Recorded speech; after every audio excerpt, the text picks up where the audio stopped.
야고보서는 신약 성경 안에서 일반 서신으로 분류됩니다. 일반 서신이란 어떤 특정 지역의 그리스도인들에게 써보낸 편지가 아니라 각 곳에 있던 그리스도인 일반을 그 수신인으로 전제하고 쓴 편지라는 말입니다. 그래서 사실 일반 서신은 편지라기보다는 서신 형식으로 쓴 논문에 더 가깝다고 할 수 있을 것입니다. 야고보서는 하나님과 주 예수 그리스도의 종 야고보는 흩어져 있는 12지파에게 문안하노라 하는 말로 시작합니다. 즉 야고보가 썼다는 것입니다. 그런데 성경에는 야고보라는 이름을 가진 사람이 여럿 나옵니다. 그 중에서 성도들을 향해 이처럼 권위를 가지고 편지를 쓸 만한 자격과 지위를 가진 사람은 두 사람밖에 없었습니다. 한 사람은 베드로, 요한과 함께 예수님께서 가장 가까이 하셨던 세 제자 중 하나인 야고보입니다. 그런데 그 야고보는 일찍 순교를 당함으로써 이 편지를 썼을 수 없었으리라는 것이 대부분의 학자와 주석가들의 견해입니다. 그래서 오래전부터 가장 널리 받아들여지고 있는 견해는 예수님의 형제로서 예루살렘 초기 교회의 지도자였던 야고보가 야고보서의 저자라는 것입니다. 야고보는 자기 자신을 하나님과 주 예수 그리스도의 종이라 부릅니다. 종은 노예라는 말이기도 합니다. 그러나 하나님의 종이라 할 때는 그 의미가 달라집니다. 그것은 예를 들면 모세와 같은 큰 지도자를 가리키는 말이 됩니다. 야고보는 예루살렘 초기 교회의 큰 지도자였습니다. 그는 예수님의 12제자 가운데 한 사람은 아니었지만 대단히 영향력 있고 신뢰와 존경을 받는 지도자로서 굳건한 자리를 차지하게 되었습니다. 사도 바울은 갈라디아서 2장 9절에서 쓰기를 또 기둥같이 여기는 야고보와 게바와 요한도 내게 주신 은혜를 알므로 나와 바나바에게 친교의 악수를 하였으니 우리는 이방인에게로 그들은 할례자에게로 가게 하려 함이라 했습니다. 여기서 우리는 기둥같이 여기는 야고보라는 말과 야고보의 이름이 게바 즉 베드로와 요한의 이름보다도 먼저 거명되고 있다는 사실에 주목할 필요가 있습니다. 또 다음과 같은 사도행전의 기록도 야고보의 위상이 어떠했는지를 잘 보여줍니다. 예루살렘에 이르니 형제들이 우리를 기꺼이 영접하거늘 그 이튿날 바울이 우리와 함께 야고보에게로 들어가니 장로들이 다 있더라. 우리는 이 예수님의 형제 야고보가 어떤 과정을 거쳐 어떻게 12사도들과 대등한 지위, 심지어는 그들보다도 앞서는 자리에 서게 되었는지 잘 알지 못합니다. 그러나 그가 예루살렘 초기 교회의 기둥 같은 중심 인물이었음은 분명해 보입니다. 이 야고보가 흩어져 있는 12지파에게 문안하노라 합니다. 12지파는 원래 이스라엘 백성을 가리키는 말입니다. 그러나 여기서 12지파는 혈통상의 옛 이스라엘 백성을 가리키는 것은 아닙니다. 아수르와 바벨론에 의해 멸망하고 포로로 끌려간 이스라엘 지파는 사실상 거의 다 흩어지고 말았던 것입니다. 그러나 하나님께서는 12지파를 회복시켜 주실 것을 예언자들을 통해 약속해 오셨습니다. 이사야 11장 10절부터 12절에서는 그날에 이새의 뿌리에서 한 싹이 나서 만민의 기치로 설 것이요 열방이 그에게로 돌아오리니 그가 거한 것이 영화로우리라.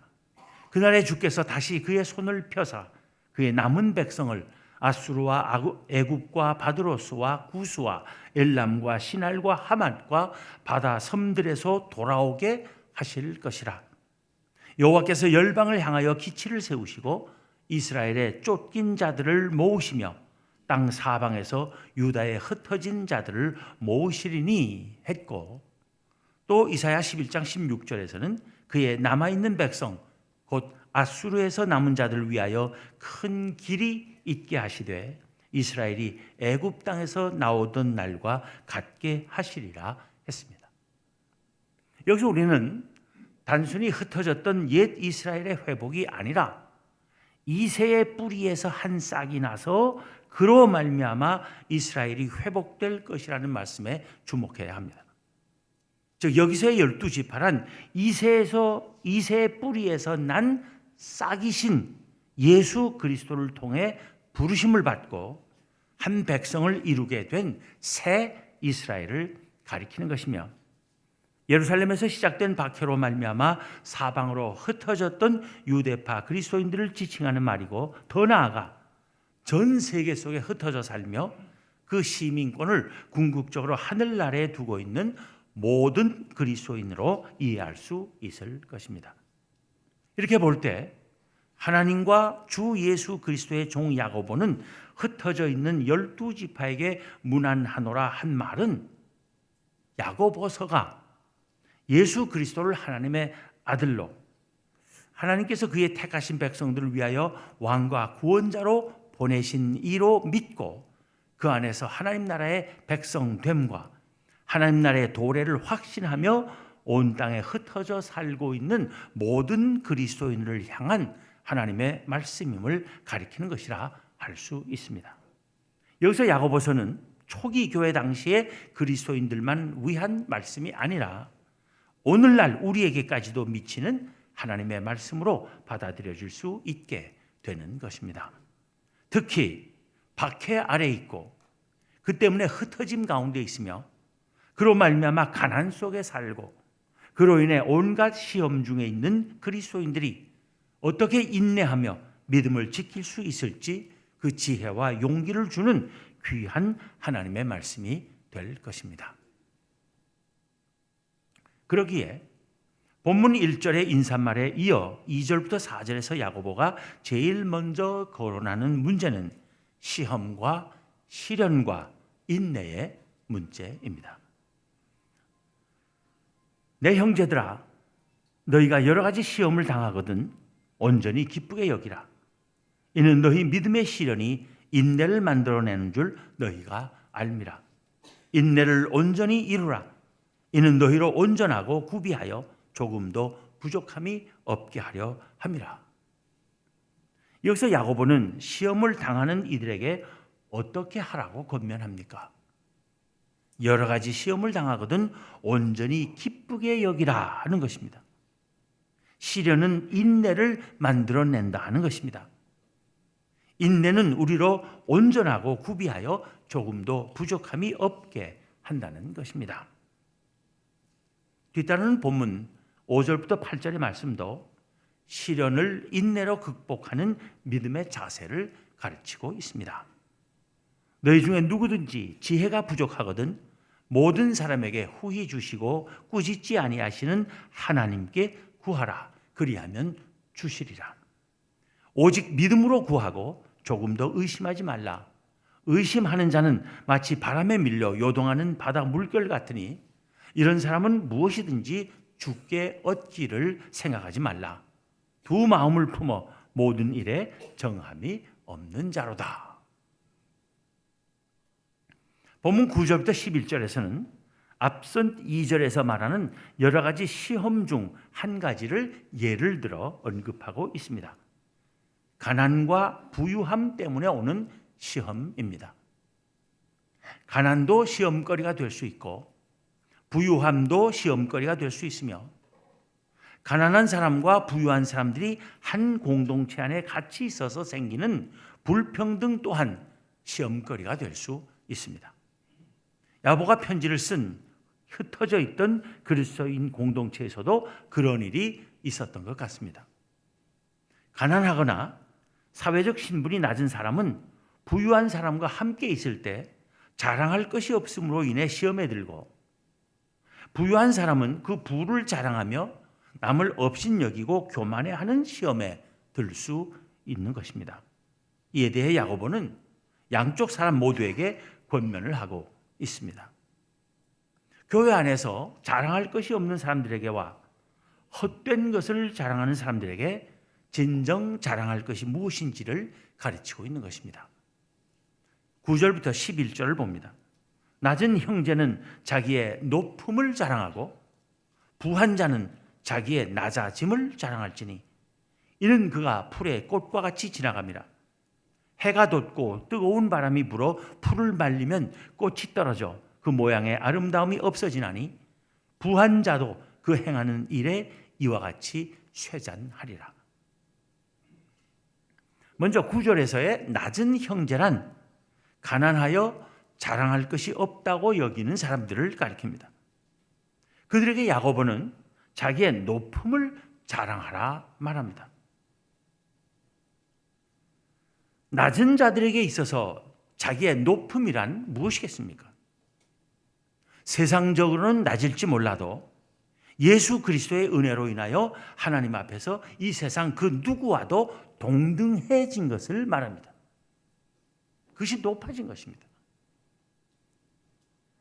믿음의 공동체 안에서는 종이나 자유인이나 가난한 사람이나 부유한 사람이나 적게 배운 사람이나 많이 배운 사람이나 여자나 남자나 이방인이나 유대인이나 모두 같아지는 것입니다. 이것이 낮은 이들에게는 높아지는 것입니다.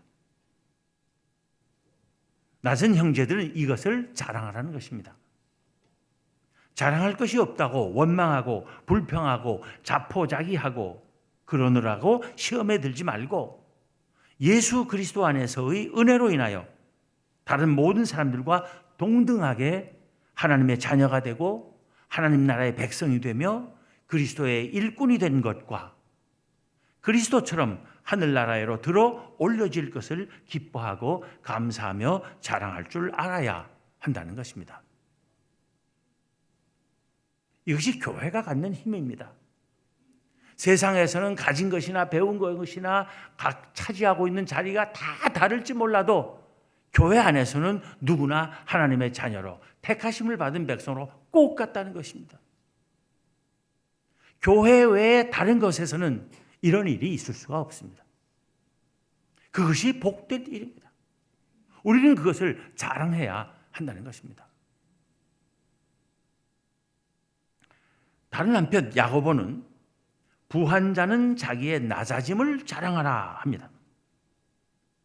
부유하며 그 부유함을 자랑거리로 아는 사람들은 그 부유함에 대한 자랑이 얼마나 헛된 자랑인 줄을 알라고 경고하는 것입니다. 부자들은 자기들의 재산을 자랑할 뿐 아니라 자기가 돈 꽤나 있는데도 사람들이 자기가 기대하는 만큼 자기를 높여주지 않을 때 그것 때문에 시험 들 수 있습니다. 그런 사람들에게 그 자랑은 잠깐 피었다가 사라지는 풀의 꽃과 같이 덧없는 것임을 일깨워주고 있습니다. 오히려 자기보다 못 가지고 낮게 여겨지는 사람들과 같이 된 것을 기뻐하고 감사히 여길 줄 알아야 한다는 것입니다.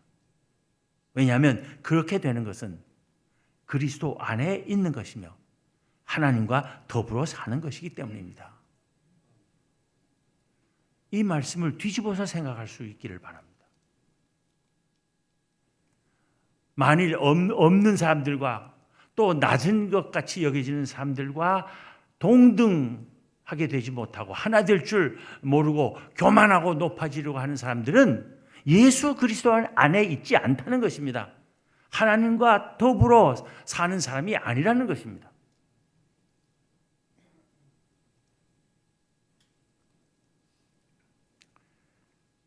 그리스도 안에서 모든 사람과 같아지고 하나님 앞에서 같은 백성 되기를 거부하며 자기의 부를 자랑하고 스스로 높임을 받으려 하다가는 들의 풀과 그 꽃이 곧 쇠잔해지듯 멸망할 것이기 때문이라는 말씀입니다. 그러므로 예수 믿는 사람들에게는 재산이 있으나 없으나 그 재물 때문에 시험에 들어서는 안 된다는 것을 가르치고 있습니다. 예수 그리스도의 공동체, 하나님의 나라에서는 모두가 꼭 같은 하나님의 자녀이고 하나님의 백성이라는 것을 명심해야 할 것입니다. 다음으로 본문 12절부터 18절에서는 그리스도인들이 각종 시험을 당할 때 갖기 쉬운 잘못된 사고들을 지적하며 시험을 당할 때의 바른 자세를 가르치고 있습니다. 먼저 12절에서는 앞선 2절부터 4절에서 한 말을 다시 한번 상기시킵니다. 시험을 참는 자는 복이 있나니 이는 시련을 견디어낸 자가 주께서 자기를 사랑하는 자들에게 약속하신 생명의 멸류관을 얻을 것이기 때문이라. 여기서 야고보가 시험을 참는 자 또는 시련을 견디는 자에 대하여 뭐라고 말하는지에 주목할 필요가 있습니다. 첫째는 복이 있는 자라는 것입니다. 시험을 당하는 자가 왜 복이 있겠습니까? 그 시험을 통해서 믿음이 더 온전해지고 조금 더 부족함이 없게 될 수 있기 때문이라는 것입니다. 두 번째로는 주님을 사랑하는 자라는 것입니다. 시련을 당할 때 그 시련을 견디지 못하고 금방 넘어지고 떨어져 나가면 주님을 사랑하는 것이 아니라는 거예요. 끝까지 시련을 견딘다는 것은 곧 주님을 사랑하는 자라는 증거이기 때문에 복 있는 자라는 것입니다. 셋째는 주님으로부터 약속된 생명의 멸류관을 얻을 자라는 것입니다. 끝까지 시험을 이기고 시련을 견디는 사람이 약속된 생명의 멸류관을 얻을 것이기 때문에 복 있는 자라는 것입니다.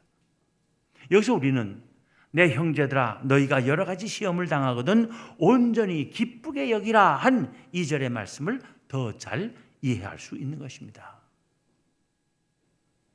13절부터 15절에서는 시험에 관한 잘못된 생각들을 지적하며 시정하고 있습니다. 사람이 시험을 받을 때 내가 하나님께 시험을 받는다 하지 말지니 하나님은 악에게 시험을 받지도 아니하시고 친히 아무도 시험하지 아니하시느니라. 오직 각 사람이 시험을 받는 것은 자기의 욕심에 끌려 미혹됨이니 욕심이 잉태한 즉 죄를 낳고 죄가 장성한 즉 사망을 낳느니라. 여기서의 가르침을 요약하면 하나님은 시험의 근원이 아니시라는 것입니다. 우리로 시험에 들게 하시는 나쁜 의도가 하나님께 있다고 뒤집어 씌우는 일이야말로 아주 나쁜 짓이라는 것입니다. 시험의 참 근원은 우리 자신, 즉 우리의 욕심이라는 것입니다. 우리가 죄를 짓고 죽게 된 것은 전적으로 우리의 책임이라는 것입니다. 이렇게 시험에 관계된 그릇된 사고들을 지적하고 바른 사고를 가르친 후 다시 한번 그릇된 사고에 빠지지 말라고 경고하는 것이 본문 16절의 말씀입니다. 내 사랑하는 형제들아 속지 말라. 그런 그릇된 사고에 자기 자신의 그릇된 사고에 속지 말라는 것입니다. 그리고 본문 17절 18절에서는 13절부터 15절에서 지적한 그릇된 사고들에 대한 반론을 제시하고 있습니다. 그 그릇된 사고들의 요점은 무엇입니까? 첫째는 하나님은 우리를 시험에 들게 하는 장본인이라는 것입니다. 즉 하나님은 나쁘시다는 것입니다. 둘째는 따라서 우리는 짓궂게도 우리로 시험에 들게 하는 하나님의 그 나쁜 의도의 피해자라는 것입니다.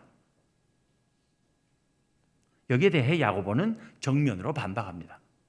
즉 하나님은 나쁜 하나님이기는커녕 너무나 좋으신 하나님이시며 우리는 그 하나님의 나쁜 의도의 피해자이기는커녕 너무나 좋으신 하나님의 한없는 사랑과 은혜의 엄청난 수혜자라는 것입니다. 17절 18절을 봅니다. 온갖 좋은 은사와 온전한 선물이 다 위로부터 빛들의 아버지께로부터 내려오나니 그는 변함도 없으시고 회전하는 그림자도 없으시니라. 그가 그 피조물 중에 우리로 한 첫 열매가 되게 하시려고 자기의 뜻을 따라 진리의 말씀으로 우리를 낳으셨느니라. 하나님은 우리에게 온갖 좋은 은사와 온전한 선물을 다 주시는 하나님이시라는 것입니다. 하나님은 빛들의 아버지이시라는 것입니다. 하나님께서 빛들의 아버지라는 그 표현이 의미하는 것이 무엇이겠습니까?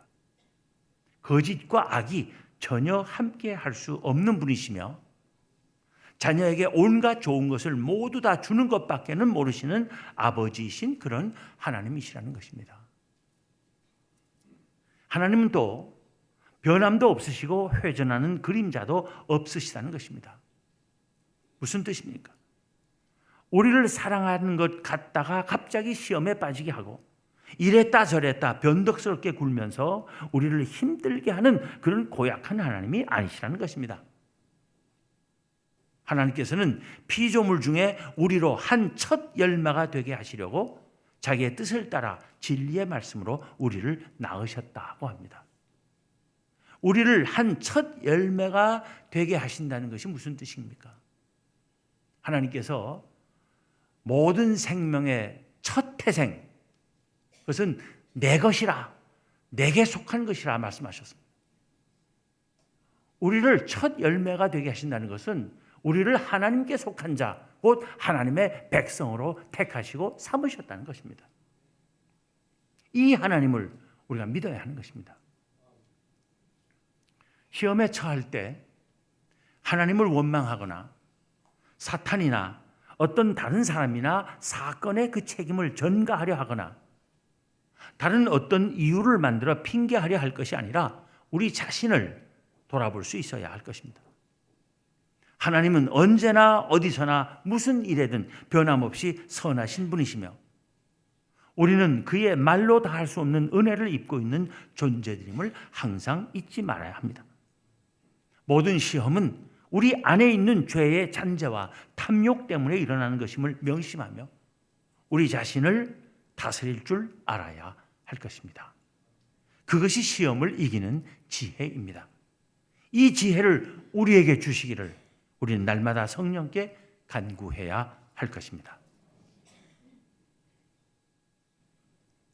오늘은 우리가 나라를 위한 기도 주일로 지키는 날입니다.